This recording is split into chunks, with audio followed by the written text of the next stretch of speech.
দেখো আজকের ক্লাসে আমরা কি শিখবো? ইন্টারগেটিভ সেন্টেন্সের নেশন চেঞ্জ শিখবো। আগের ক্লাসে কি শিখেছিলাম বলো? অ্যাসার্টিভ সেন্টেন্সের নেশন চেঞ্জ। আজকে কি শিখবো? ইন্টারগেটিভ সেন্টেন্সের নেশন চেঞ্জ। দেখো তাহলে আগে আমাকে কি করতে হবে? ইন্টারগেটিভ সেন্টেন্সের গঠনটা জানতে হবে। ইন্টারগেটিভ সেন্টেন্সের গঠনটা কি? প্রথমে WH ওয়ার্ড থাকবে, তাই তো? তারপরে অক্সিলারি ভার্ব, ঠিক বললাম তো? তারপরে সাবজেক্ট,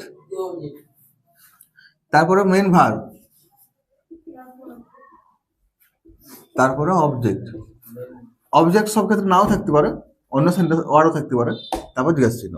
তাহলে এটা হচ্ছে ইন্টারগেটিভ সেন্টেন্সের গঠন। দেখো ইন্টারগেটিভ সেন্টেন্স সবসময় WH ওয়ার্ড দিয়ে শুরু হবে এমন কোনো কথা নয়, অক্সিলারি ভার্ব থেকেও শুরু হতে পারে, ঠিক আছে? যদি ইয়েস নো কোশ্চেন থাকে, মানে যে প্রশ্নের উত্তরটা হ্যাঁ বা নাই হবে। ধরো আমি তোমাকে প্রশ্ন করলাম যে হোয়াট ইজ ইউর নেম, একটা প্রশ্ন করলাম যে হোয়াট ইজ ইউর নেম, এটা উত্তরটা তুমি কি দিবে? মাই নেম ইজ, যাও যার যার নাম বড়। এটা হ্যাঁ বা নাই উত্তর হবে কি? তোমাকে নামটা বলতে হবে। এবার আমি যদি তোমাকে বলি যে আর ইউ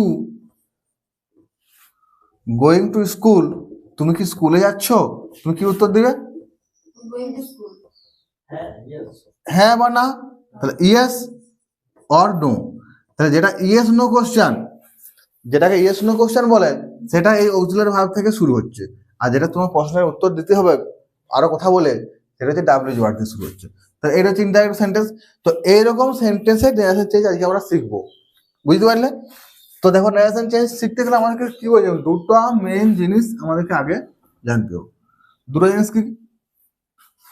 একটা হচ্ছে রিপোর্টিং ভার্বটা কিভাবে পরিবর্তন করব সেইটা, আর রিপোর্টিং ভার্বটা হওয়ার পরে রিপোর্টিং স্পিচটা কিভাবে পরিবর্তন করব সেইটা। তো প্রথমে চলে আসে রিপোর্টিং ভার্বটা, 1 নাম্বার নিয়ম। কি করব? রিপোর্টিং ভার্বটি পরিবর্তন করার নিয়ম ইন্টারগেটিভ সেন্টেন্সে। তাহলে প্রথমে ভার্বটা পরিবর্তন করার নিয়ম শিখবো। তাহলে রিপোর্টিং ভার্বটি পরিবর্তন করার নিয়ম, তাই তো?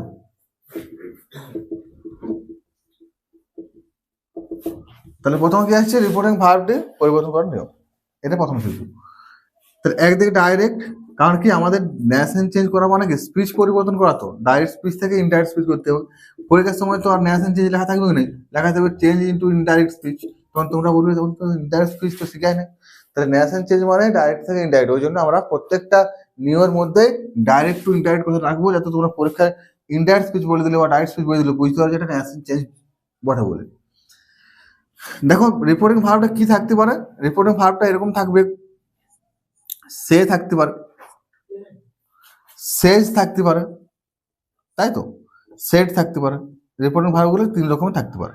তার পাশে টুও থাকতে পারে, say to, says to, said to, reporting verb এর থাকতে পারে। তো এই ক্ষেত্রে আমরা ভার্বটাকে কি করব? ভার্বটাকে আমরা করব আস। কি করব? আস। তাহলে কি করব বললাম? আস। আগের দিন কি বলছিলাম? অ্যাসার্টিভ সেন্টেন্সে ভার্বটা কি করব? টেল, টোল্ড। এখানে কি করব? আক্স, এস যোগ করলাম, এখানে আক্সড। তাহলে দেখো আগে সেন্টেন্সে অ্যাসার্টিভ সেন্টেন্সে আমরা কি শিখেছিলাম? অ্যাসার্টিভ সেন্টেন্সে আমরা শিখেছিলাম যে রিপোর্টিং ভার্বটা টেল করতে হয়, টেল, টেলস, টোল্ড। এখানে কি শিখছি? রিপোর্টিং ভার্বটা আক্স করতে হয়। তাহলে ওটা মনে রাখবে, অ্যাসার্টিভ সেন্টেন্সে টেল করতে হয়, টেল, টোল্ড, এখানে আক্স, আক্সড হয়ে গেল।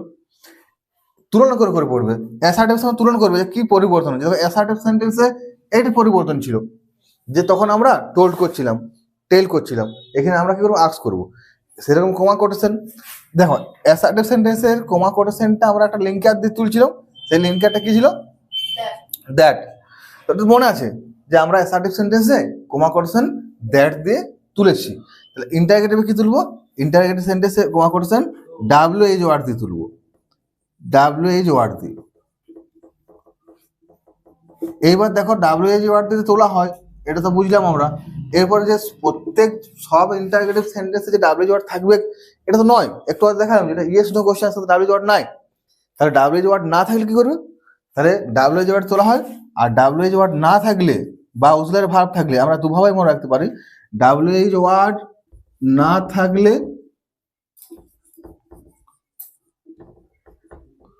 কি বললাম, যদি ডাব্লিউ ওয়ার্ড না থাকে, ডাব্লিউ ওয়ার্ড না থাকলে ইফ দিয়ে তুলো হয়।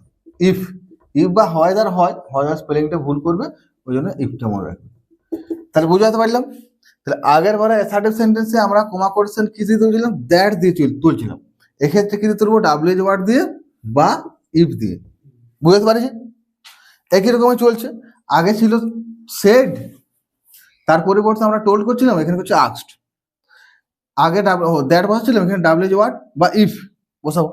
মোটামুটি চলছে, দেখো একই সেম চলছে, আগেরটার মতনই। 3 নম্বরে কি ছিল, 3 নম্বরে ছিল প্রোনাউনটা।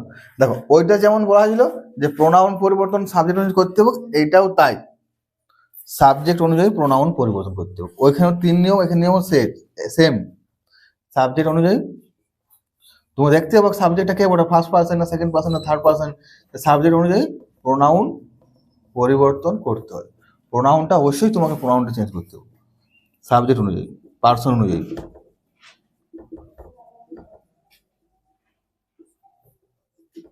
সেম চলছে একই রকম। টেন্সের পরিবর্তন একই রকম অ্যাসার্টিভ সেন্টেন্সের। তাই টেন্সের পরিবর্তন অ্যাসার্টিভের মতোই। তাহলে আর লিখছি না, কারণ অ্যাসার্টিভ সেন্টেন্স আগের দিন আমরা শিখিয়েছি, আগের ক্লাসটা দেখিলে ভালো করে। টেন্সের পরিবর্তন অ্যাসার্টিভ সেন্টেন্সের মতোই, মানে অ্যাসার্টিভের মতো। অ্যাসার্টিভ সেন্টেন্সে আমরা যে নিয়মটা শিখেছি, সেইখানে যেটা টেন্স পরিবর্তন নিয়ম বলেছিলাম, প্রেজেন্ট ইনডিফিনিট থাকলে পাস্ট ইনডিফিনিট, প্রেজেন্ট কন্টিনিউয়াস থাকলে পাস্ট কন্টিনিউয়াস, সেম অ্যাজ একই রকম নিয়ম অ্যাসার্টিভের মতো টেন্সের পরিবর্তন। এইখানে তাহলে বাড়তিটা কি, এইখানে বাড়তি হচ্ছে সবসময় মনে রাখতে হবে, নেশন চেঞ্জ করা মানে এই যে জিজ্ঞাসা চিহ্ন ছিল, এই জিজ্ঞাসা চিহ্ন থাকবে না, মানে অ্যাসার্টিভ সেন্টেন্সে তোমাকে নিয়ে চলে আসতে হবে। তাহলে 5 নম্বরটা মনে রাখতে হবে, এই যে ইন্টারোগেটিভ সেন্টেন্সটা যেটা আমাদের ছিল ইন্টারোগেটিভ সেন্টেন্স, এই ইন্টারোগেটিভ আর থাকবে না, কি হয়ে যাবে, ইন্টারোগেটিভ থেকে কি করে দেবো, ইন্টারোগেটিভ থেকে অ্যাসার্টিভে নিয়ে চলে আসতে হবে। যে কোনো সেন্টেন্সের নেশন চেঞ্জ ইন্টারোগেটিভ থেকে কিছু আনতে হবে অ্যাসার্টিভে, এইটা করতে হবে। এইখানে ছিল ইন্টারোগেটিভ, হলো অ্যাসার্টিভ, মানে কি হয়ে গেল, প্রথমে সাবজেক্ট করতে হবে, তারপরে ভার্ব করতে হবে, তারপর অবজেক্ট। এই ফর্মুলায় আমাকে নিয়ে আসতে হবে, সাবজেক্ট ভার্ব অবজেক্ট। আমার ছিল কিসে, W word auxiliary verb subject main verb object, আমাকে ওইটা চেঞ্জ করে নিয়ে আসতে হবে সাবজেক্ট ভার্ব অবজেক্টে। কোনটা, রিপোর্টিং স্পিচটা। তাহলে বুঝতে পারলে। তাহলে মনে রাখবে কি, এইখানে ভার্বটা আগে হচ্ছিল টেল, এইখানে হয়ে যাচ্ছে সেটা আক্স।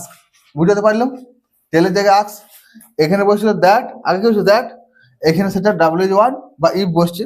প্রোনাউন এটা সেম, অ্যাসার্টিভের মতো নেই, আগেরটার মতো নেই। এটা টেন্সের পরিমাণ সেম, আগেরটার মতো নেই। বাড়তে কি, ইন্টারোগেটিভ সেন্টেন্স যেটা আছে সেটা অ্যাসার্টিভে করতে হবে, এটা ভালো করে মনে রাখবে। ঠিক আছে, বুঝা গেল। এবার দেখো এক্সাম্পল যখন আমরা দিব, জিনিসটা জলের মতো সহজ হয়ে যাবে, না আমরা এখনই দিব। তাহলে বুঝতে পারছি আশা করি। দেখো তারপর এক্সাম্পল, তো এক্সাম্পলগুলো নিজেরাই করতে পারবে। আমি 2-4টা এক্সাম্পল করে দিচ্ছি, আর তারপর বাকিগুলো তোমাদের করতে দিচ্ছি।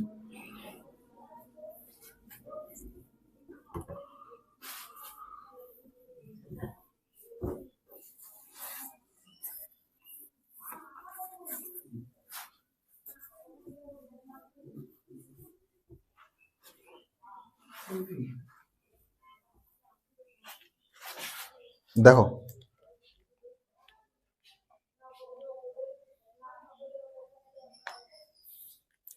প্রথম example the W word, he said to me, কি বললাম, he said to me. W word যেটা দিচ্ছি, হোয়ার আর ইউ গোয়িং নাও, জিজ্ঞাসা চিহ্ন। ঠিক আছে, কোটেশন শেষ। সবসময় মনে রাখবে কোটেশনের পরে এটা বড় হাতে দিয়ে শুরু হবে। তাহলে নিয়মগুলো ফলো করে করে করে। হ্যাঁ, প্রথমে কি বললাম, সেড টু জায়গায় কি হবে, আস্কড হবে। তাহলে হি আস্কড মি। কি বললাম, কমা করছেন, ডাব্লিউ ওয়ার্ড থাকলে ডাব্লিউ ওয়ার্ড দিয়ে তুলবো। দেখো সুন্দর ডাব্লিউ ওয়ার্ড হচ্ছে হোয়ার, তাহলে হোয়ার, না, হোয়ার হওয়া লেখার পরে আমাদের দাঁড়া যেতে হবে, ঠিক আছে? দাঁড়িয়ে পরে ওই পরের নিয়ম দেখতে হবে যে অ্যাসার্টিভ সেন্টেন্সটাকে মানে ইন্টারোগেটিভ সেন্টেন্সটাকে আমাদেরকে অ্যাসার্টিভ নিয়ে আসতে হবে, যেটা আমরা ইন্টারোগেটিভ করছিলাম অ্যাসার্টিভ নিয়ে আসতে হবে, মানে সাবজেক্ট ভার্ব অবজেক্ট। তাহলে হোয়াটটা দেখেন লিঙ্কার হয়ে গেল, এটা তো ডাব্লিউ ওয়ার্ড নয়, এটা লিঙ্কার। এরপরে তোমাকে কি করতে হবে, সাবজেক্ট নিয়ে আসতে হবে, তারপর ভার্ব, তারপর অবজেক্ট। তা সাবজেক্টে কি আছে, ইউ। সাবজেক্ট কে ইউ, ইউ মানে কে মিটাকে বলছে। হি সেড টু মি, সে আমাকে বলেছিল, তাহলে ইউটার থেকে হয়ে যাবে মি থেকে আই, আই। এবার দেখো টেন্সের পরিবর্তন, আর থেকে কি যাবে ওয়াজ ওয়ার হয়ে যাবে, তাহলে আর থেকে হবে ওয়াজ, হোয়ার আই ওয়াজ গোয়িং। আর নাও থাকলে হয়ে যাবে দেন, where I was going then. বুঝা গেল? আরেকটা ডাব্লিউ ওয়ার্ড দিয়ে দিচ্ছি, দুটো ডাব্লিউ ওয়ার্ড দিয়ে দিচ্ছি আর দুটো ডাব্লিউ ওয়ার্ড ছাড়া দিচ্ছি, তাই তো বলি। She said to him, W word দিয়ে দিচ্ছি, she said to him, comma করেছেন, what is your name, what is your name দিয়ে জিজ্ঞাসা চিহ্ন করেছেন শেষ। দেখো প্রথম নিয়ম তাহলে কি বললাম, সেড টু এর পরিবর্তে কি বসবে, আস্কড বসবে, তো সি আস্কড। বুঝা গেল? সি আস্কড হিম। এবার দেখো ডাব্লিউ ওয়ার্ড থাকলে কি বলছিলাম, ডাব্লিউ ওয়ার্ড দিয়ে উঠবে, ডাব্লিউ ওয়ার্ড কি রয়েছে, হোয়াট রয়েছে, তাহলে হোয়াট বসলো। এরপর কি বললাম, সাবজেক্ট আসবে, সাবজেক্ট ভার্ব অবজেক্ট। সাবজেক্ট হচ্ছে দেখো এখানে সাবজেক্ট হচ্ছে ইওর নেম, পুরোটা সাবজেক্ট। ইওর নেম মানে কার নামের কথা বলছে, তার নামের কথা, এইটা। What his name was, his name ইজের পাস্ট হয়ে যাবে কি ওয়াজ। দেখো এটা বলছিলাম আগের দিনে, যদি ফার্স্ট পার্সন থাকতো, এইখানে যদি ফার্স্ট পার্সন থাকতো তাহলে প্রথমটাকে নিয়ে কাজ করব, সেকেন্ড পার্সন থাকলে সেকেন্ডটাকে নিয়ে কাজ করব। তো সেকেন্ড পার্সন আছে ওই জন্য হিমটাকে নিয়ে হিজ করলাম, এখানে দেখো সেকেন্ড পার্সন আছে ওই জন্য মিটাকে নিয়ে আই করলাম। যদি এখানে ইউর জায়গায় আই থাকতো তাহলে আই, তখন ওই আয়ের জায়গায় এই হিটা করতো। মনে রাখবে, যদি ফার্স্ট পার্সন থাকে প্রথমটা নিয়ে কাজ। আর একটা উদাহরণ দিচ্ছি, ব্যাপারটা ক্লিয়ার হয়ে যাবে। একটা ফার্স্ট পার্সন দিয়ে উদাহরণ দিচ্ছি,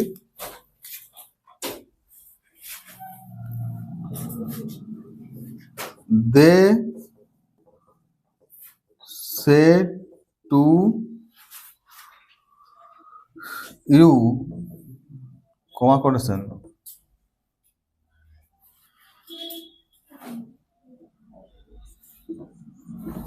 are we going to Kolkata, জিজ্ঞাসা চিহ্ন করেছেন শেষ। দেখো এবার নিয়মটা ফলো করি, সেড এর পরিবর্তে কি বসবে, টোল্ড বসবে। আস্কড, এখন তোমরা টোল্ড বলছো, দে আস্কড ইউ, কমা করছেন কি করে দিয়ে তুলবো,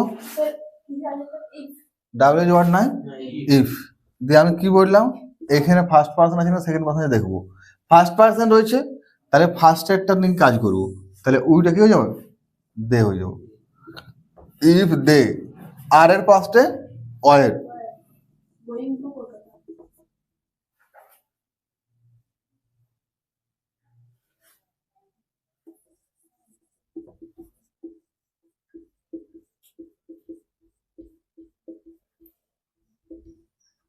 দেখো আগে দাঁড়াও একটু দেখিলাম মানাটা ঠিক হচ্ছে কিনা।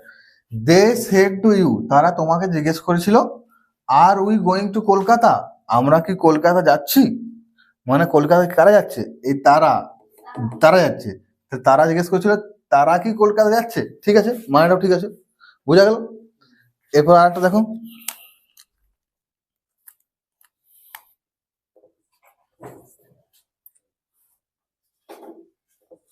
You said to me, was he playing, was he playing yesterday। দেখো তাহলে কি বলা হচ্ছে এখানে, ইউ সেড টু মি, তুমি আমাকে বলেছিলে, তাহলে সেড টু এর পরিবর্তে কি বলবো, বলো বলো মুখে, ইউ আস্কড, তাহলে ইউ আস্কড মি, কমা করছেন কি দিয়ে তুলবো, ডাব্লিউ ওয়ার্ড তো নেই তাহলে কমা করছেন ইফ দিয়ে তুলবো। যদি ডাব্লিউ ওয়ার্ড থাকতো ডাব্লিউ ওয়ার্ডটা বসাতাম, ডাব্লিউ ওয়ার্ড নাই তাহলে কি তুলবো, কমা করছেন ইফ দিয়ে তুলবো। এবার দেখো সাবজেক্টটা, এই দেখো হি আছে থার্ড পার্সন, আমরা কি বলছিলাম যদি ফার্স্ট পার্সন থাকে তাহলে প্রথম একটা নিয়ে কাজ করবো, যদি সেকেন্ড পার্সন থাকে এই সেকেন্ড পার্সন ছিল সেকেন্ড এটা নিয়ে কাজ করবো, যদি থার্ড পার্সন থাকে যেমন আছে সেরকম থেকে যাবো, কোনো চেঞ্জ হবে না। তাহলে হিটা হি হয়ে যাবো, ইফ হি। এরপর দেখো আগের দিন যখন টেন্সটা আমরা বলি ওয়াজ থাকলে কি বলছিলাম, ওয়াজ থাকলে হ্যাড বিন কি হোক, had been. If he had been, was was থাকলে হ্যাড বিন করতে হবে। If he had been playing, ইয়ে স্টার্ট থাকলে কি শিখেছিলাম, দা প্রিভিয়াস ডে বা অন দা প্রিভিয়াস ডে, তাহলে the previous day, the previous day. তাহলে ইন্টারগ্রেটিভ সেন্টেন্সের নিয়মটা বোঝা গেল। তাহলে প্রথম কাজ কি, প্রথম কাজ হচ্ছে সেট টু এর পরিবর্তে আস্কড বসবে। দ্বিতীয় কাজ কি, ডাব্লিউ ওয়ার্ড থাকলে কমা করছেন ডাব্লিউ ওয়ার্ড দিয়ে তুলবো, মানে লিঙ্কের হিসাবে ডাব্লিউ ওয়ার্ড বসবে। যদি ডাব্লিউ ওয়ার্ড না থাকে তাহলে ইফ দিস বসাবো। তারপর কি করতে হবে, সাবজেক্ট ভার্ব অবজেক্ট অ্যাসার্টিভে নিয়ে আসতে হবে। অ্যাসার্টিভে কি করেছি দেখো, এখানে সাবজেক্ট আই ভার্ব অবজেক্ট, ঠিক আছে। আর দেখো এখানে দেখো কমা করছেন কি তুলছে ইফ দিয়ে, সাবজেক্ট ভার্ব অবজেক্ট বা সাবজেক্ট ভার্ব বাকি অংশতে করেছি।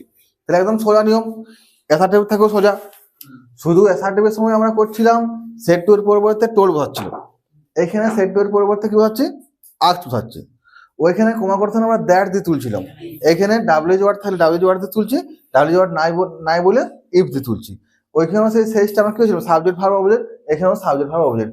বাকি যেমন টেন্সের পরিবর্তন অ্যামিজার থাকলে ওয়াজ ওয়ার, হ্যাভাজ থাকলে হ্যাড, ওয়াজ ওয়ার থাকলে হ্যাড বিন যেমন হবে, ডিড থাকলে হ্যাড, মানে যেমন টেন্স বলা ছিল পাস্ট ইনফিনিট টেন্স থাকলে পাস্ট পারফেক্ট করতে হবে।